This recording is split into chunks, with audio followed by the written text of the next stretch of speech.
It was a 1,300-mile road trip through some of the most scenic parts of America that ended in tragedy for an Indianapolis couple. 72-year-old Ronnie Barker and 69-year-old Beverly Barker first took off from Albany, Oregon on March 26, intending to reach Tucson, Arizona by March 29th, but they never showed.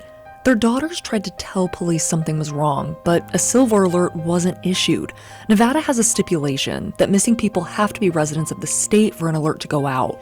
They got lost on March 27th, and their RV got stuck that same night, so they took off in their Kia SUV the next morning looking for help. But then the Kia got stuck too, in a remote part of the desert, west of an area called Silver Peak, surrounded by abandoned towns and coal mines with no food or water or cell service. Ronnie began honking SOS from the car, and Beverly made trips up a nearby hill using her walker to gather snow for the couple to drink. As temperatures dipped into the 20s, they huddled together for warmth. Volunteers and police began searching for the Barkers on April 2nd. That's 4 days after their daughters first tried to tell authorities that something was wrong with their parents. By that point, Ronnie, a cancer survivor and U.S. Air Force veteran, looked at his wife and told her he was dying. She replied, "I know," and he died on April 4th. Alone in the desert, Beverly kept honking a desperate SOS signal into the Kia's horn as her husband had done.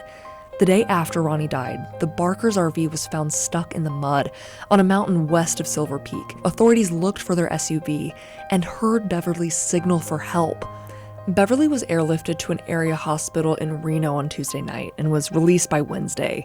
In a statement, the family of Ron and Beverly Barker said they hoped the discrepancy between the time they alerted authorities something was wrong with the couple and the time a search actually began sparks changes. Our family grieves over this news, and we question the roadblocks that seem to stifle the search from the moment we were made aware of the disappearance. It's our hope that Ronnie Barker's legacy will be changing policy that will allow for a more expeditious approach to locating missing persons of all ages for both non-residents and residents of the state of Nevada.